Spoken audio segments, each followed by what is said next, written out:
So for about 8 years, I've been training in a sport called Brazilian Jiu-Jitsu. And for those of you that don't know, we do this sport in a kimono-like uniform called a gi. And the gi is crucial because it allows us to grab grips out of the fabric to achieve and maintain positions. Now, about a year ago, I was training at my home gym. I knew my partner, I felt fairly comfortable, and we began our round of sparring and he grabbed a sleeve grip, and that caused my sleeve to ride up my arm. It exposed lengthwise scars that run up and down my wrist, and he looked down at them, and without seeming to think about it, he said, "What, did you try to kill yourself or something?" I looked at him calmly and I said, "Yes." I could see the shock on his face. I could see the gears turning as he realized how gauche his question was, and I could see his surprise at getting an honest answer. That's because we don't talk about suicide.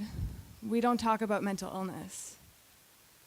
I've often had people stare at my scars. They most often don't ask questions, but they're pretty fascinated. They kind of don't want to know, they kind of do want to know. Sometimes they'll give me a knowing look or pat me lightly on the shoulder, but mostly they don't ask questions. I once wrote in a poem, "I wear my insides carved into my outsides. The ugliest parts of me are on display, and people, well, they stare." This man stared because my scars are unusual. He stared because he couldn't understand them. He couldn't fathom how somebody would do that to themselves. Because we can't see mental illness, we refuse to acknowledge it. When confronted with it, we're awkward, we shy away, we lack compassion. Someone's brain chemistry doesn't show up on their skin or in their breathing or as a broken bone. And if we can't see it, then it mustn't exist. This is stigma. Stigma silences us. It stunts discussion and it stops us from speaking up. And the thing with stigma is that it's insidious. It creeps in slowly as we form more and more opinions and misconceptions, and it quickly becomes something much more dangerous.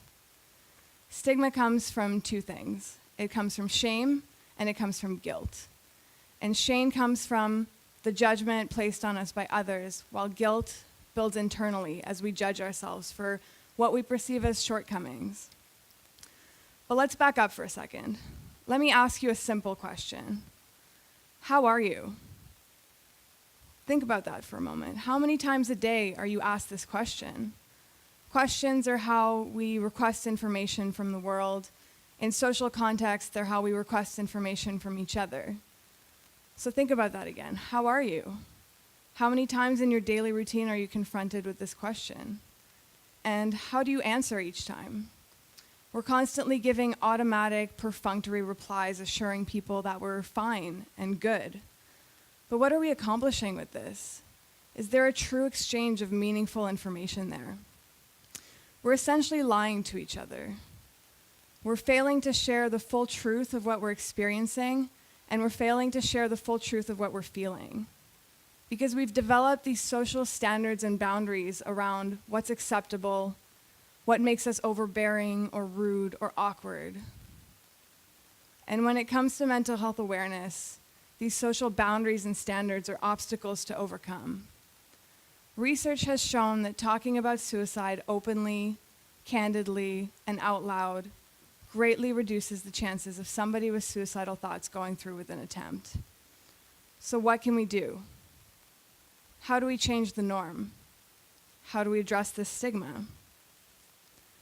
Pushing the envelope means pushing limits. It means embracing radically different experiences that shift paradigms and help us learn and grow. It means changing for the better and gaining a deeper understanding to be able to better serve the society that we live in. And the shift that I'm proposing, it starts with you and me.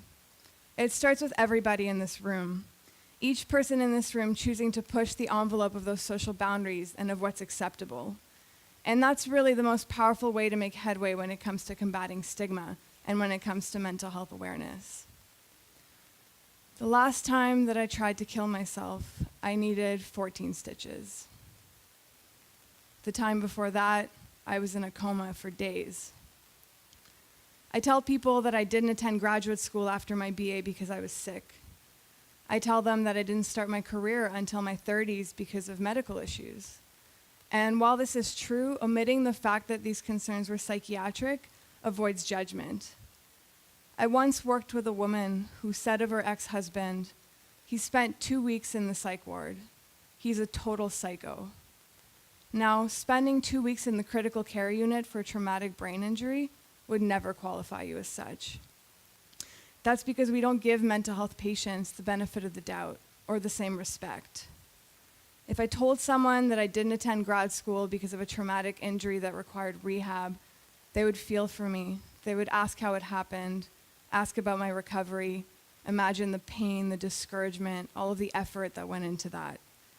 If I told somebody I didn't attend grad school because of suicidal thoughts that led to a serious attempt, they would probably be taken a little aback. They wouldn't know what to say. There would be shock. There might be judgment. They would be making it fit within their paradigm of what is a medical illness and what warrants compassion.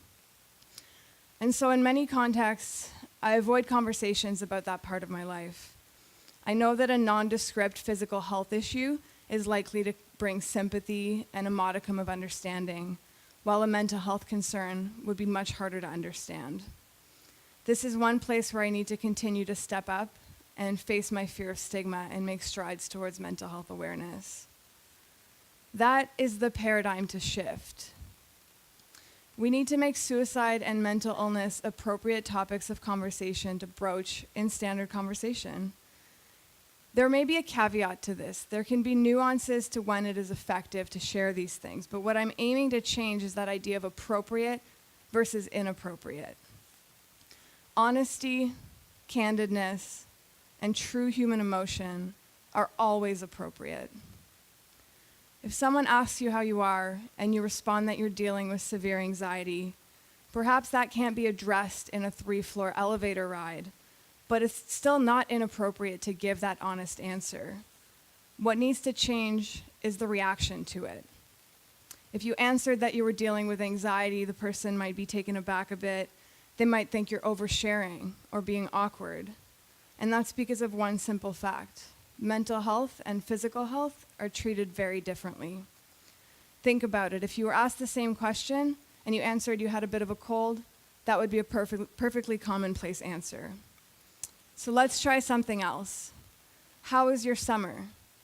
Oh, well, I broke my arm. This answer wouldn't be off-putting. Again, the person would check in with your recovery, ask you how it happened, sign your cast maybe. How was your summer? Well, I had an episode of psychosis. It was really difficult. Most people wouldn't know how to respond to that. Most people wouldn't have the language or develop the tools to be able to talk around mental illness in a way that's helpful and compassionate. Many people might be more worried about their own discomfort with the topic rather than the opportunity to empathize with someone. And that's what it comes down to. We need to train ourselves in empathy. And empathy absolutely can be learned. Humans feel feelings. It's that simple. And we have an incredible propensity for feeling and connecting to what other people are feeling. We just sometimes need a little bit of guidance. We need to be comfortable with openness. We need to be comfortable with sharing and receiving both what we experience and what others experience. We need to become a safe space to be compassionate and empathetic and allow people to open up, which in turn gives them permission to seek support. And that reminds them that they're valuable, that they're worthy, that they deserve that support. I am diagnosed with borderline personality disorder and bipolar disorder. Before being diagnosed, I knew very little about either of these illnesses. In fact, I'd never even heard of BPD before. I just knew that I was in pain, that I was different. I didn't really know how or why, which made it all the more overwhelming and scary. I've dealt with chronic suicidal thoughts, which I still struggle with, and these stem from intense psychological pain that I often feel I'm not strong enough to live through. I live in a world of highs and lows that can be very disruptive to my life. And my feelings are magnified, and the cooling down period after each of them is longer than that of a healthy brain. I lived like this for years, unaware that there was a reason for it. I saw most people around me living their life without crumbling at every onset of emotion, and I decided that I must be doing something wrong. I decided that if I tried harder, I could be better. I could be different. I could be normal. I lacked the education and the knowledge on mental health and mental illness to know that there was a name for what I was experiencing, and more importantly, that there was treatment, and that I deserved it. This is the challenge, pushing the boundaries of what's acceptable and what's appropriate, of what makes us socially adept. Mental health should be as ubiquitous in how we take care of ourselves and talk about ourselves as physical health. We need to talk about it, educate ourselves, be empathetic, compassionate, safe spaces for honesty, both from ourselves and others. Through my recovery, I've become more comfortable with sharing my story because I hope that it will help someone. It will help somebody feel less alone. It might give a more human and real side of mental illness that'll help somebody understand better. Combating that stigma requires that open and honest conversation. We need to make mental illness an appropriate topic, something to check in about, something to learn about. If I can leave you with anything, I would encourage you to be open and brave. Open in receiving other people's struggles, other people's pain, other people's experiences, and brave in sharing your own. Mental health is health. Talk about it. You could easily save a life. Thank you.